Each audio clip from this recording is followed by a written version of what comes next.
Hey, everybody, welcome into another edition of the Parenting Puzzle Podcast with the amazing Dr. Owen. How you doing, Dr. D?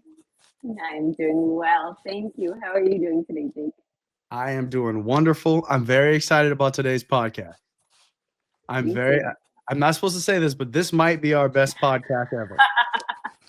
I'm just saying, we have my friend, the amazing Haley, with us today. Haley, thank you so much for doing this. How are you? Thank you so much for having me. I'm so excited to be here and honored to be here. And I'm well, thank you.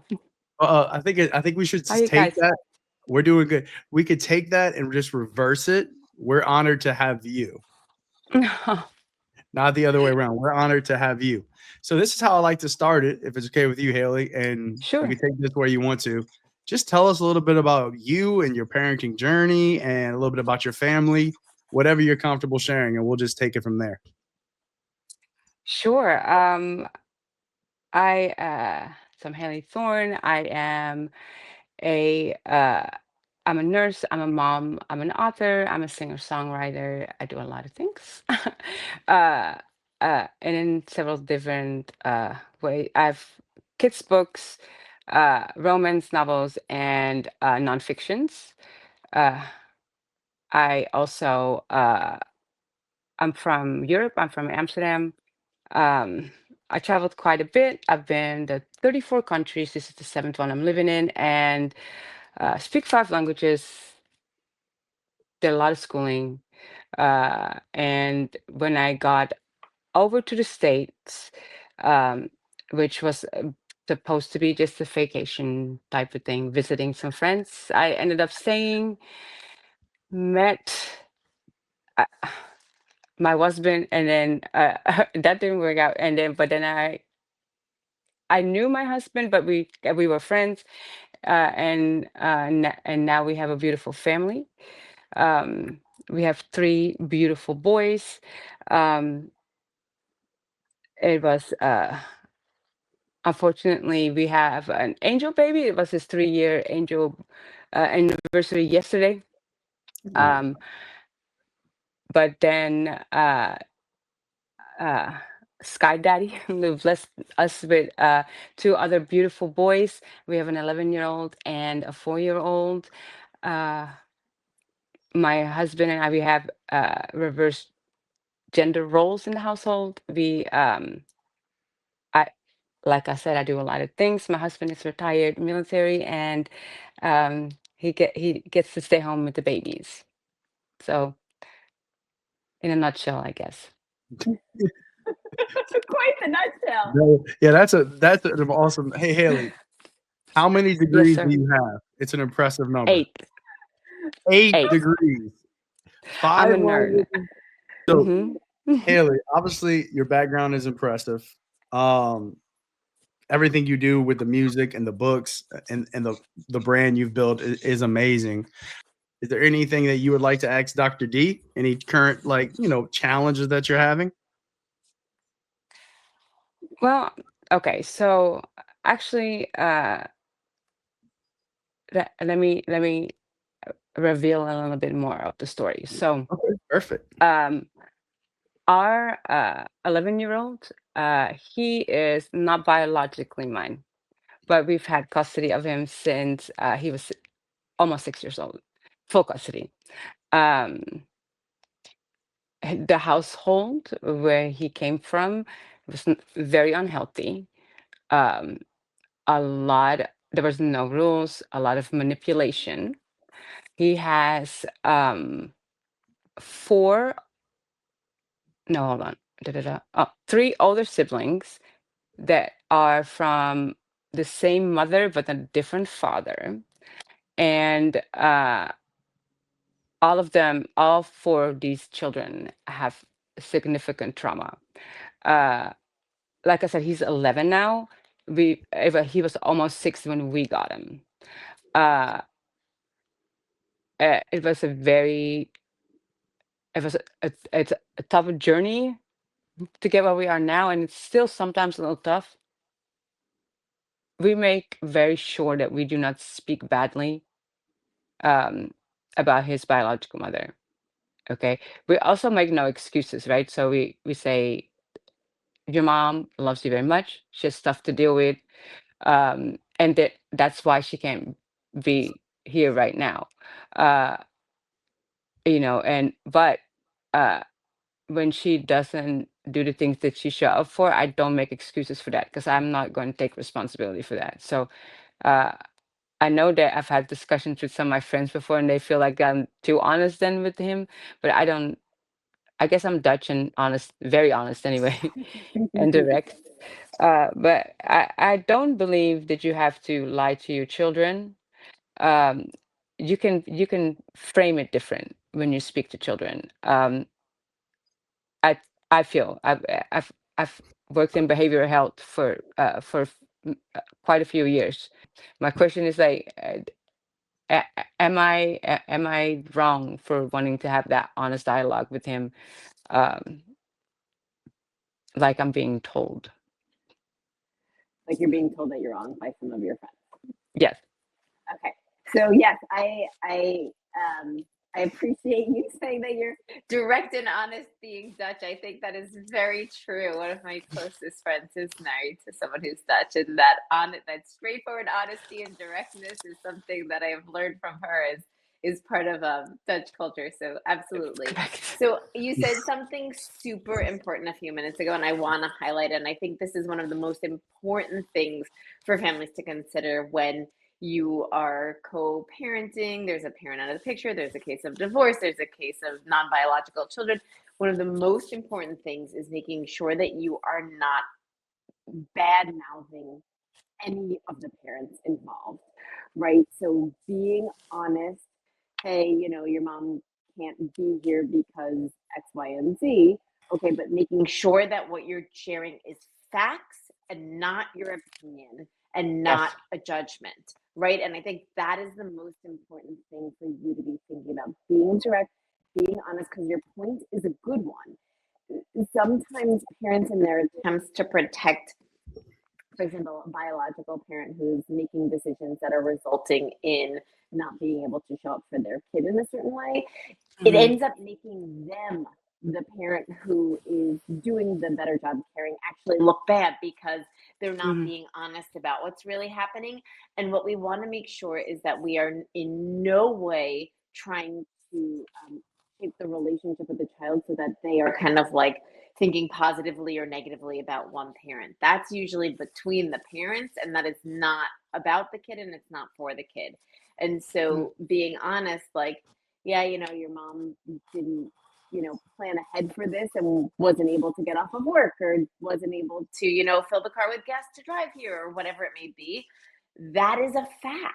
That's factual information that you're presenting to their child.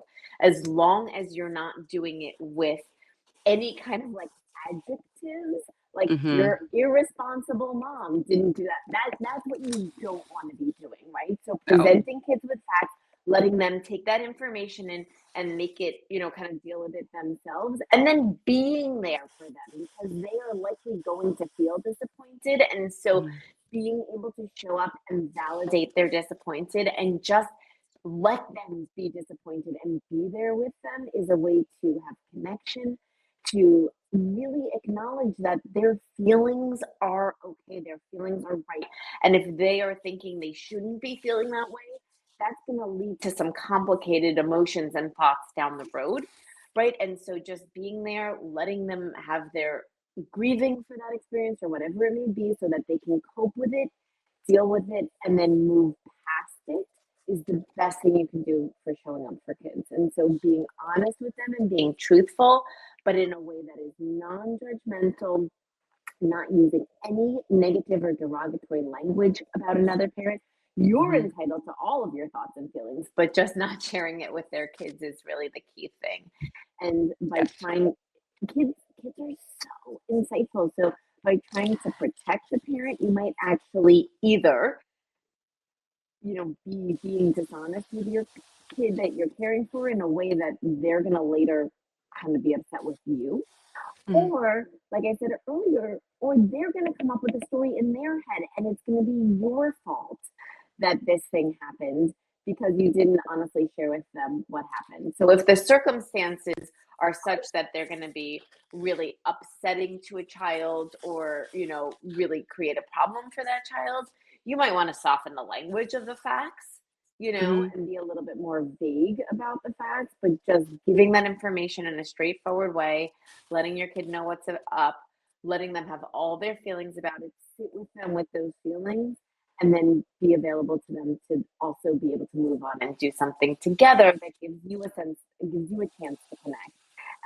And like you were talking earlier about holidays, like if there's a disappointment around a holiday, it's disappointing, and let's have as happy of a holiday as we can have together. So for me, Haley, I think your situation, I love it for the podcast because I actually have a very similar situation. Wow. Um, I have, so your child, you said it was 11.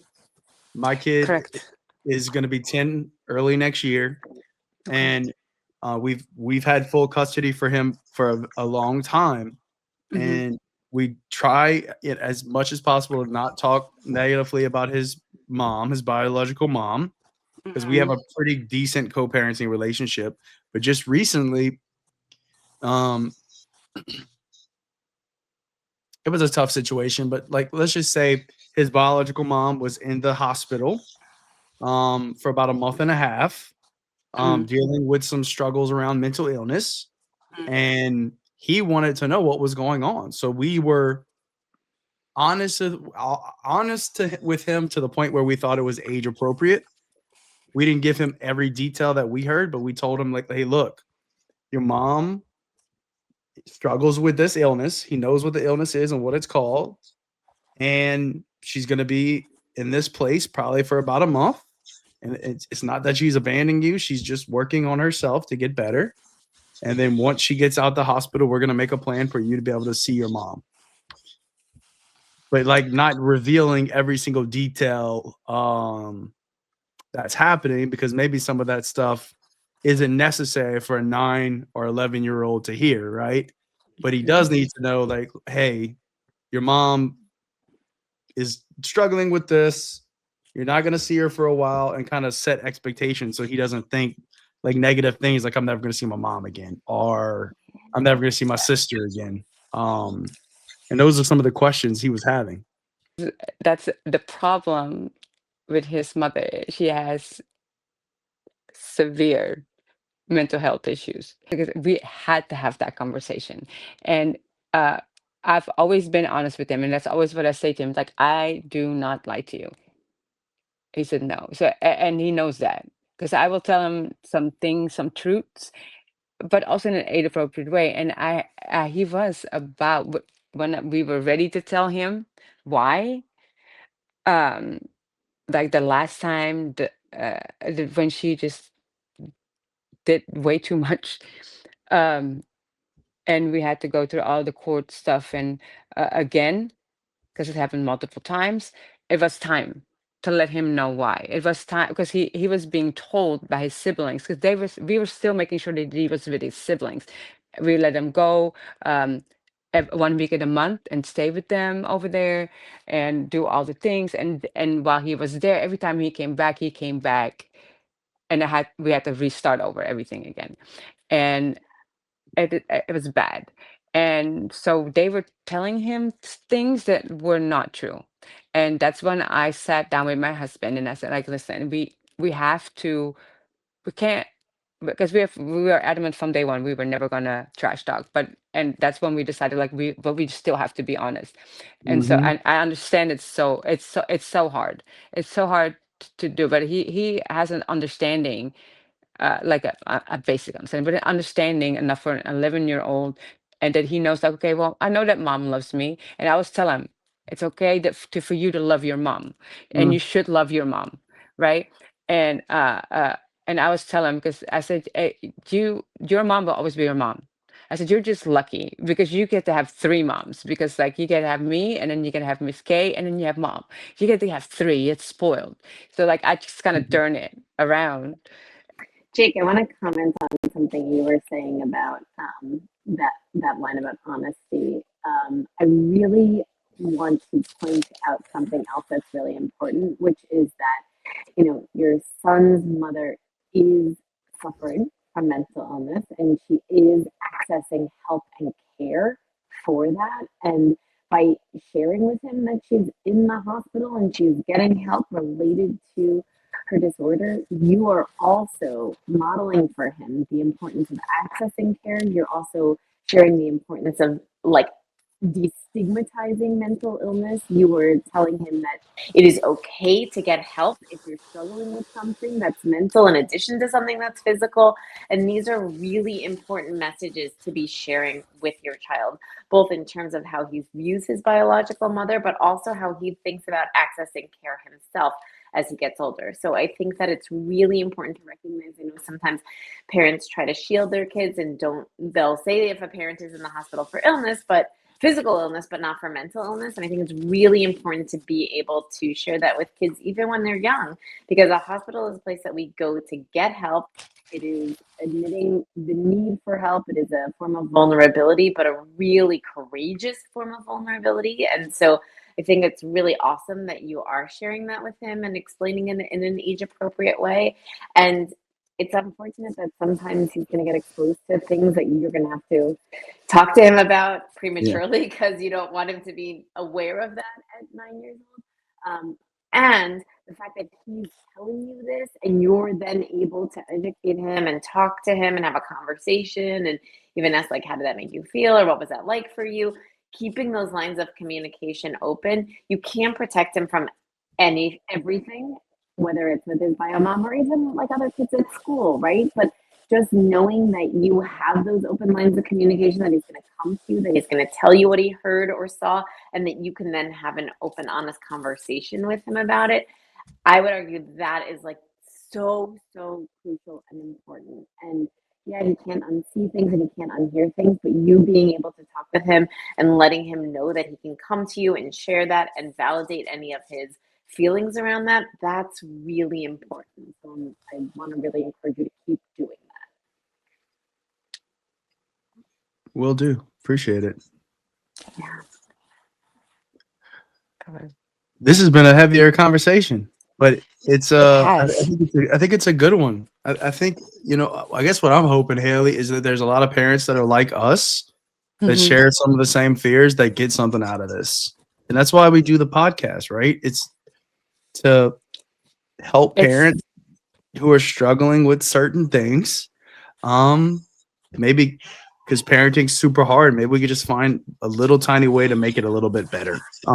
yes, Now parenting's also rewarding and it's amazing in some situations. yes, But it also has challenges, and we all have our unique challenges. So yes. if you like this podcast, please, I'm trying to convince Dr. D to keep doing this with me. It's hard.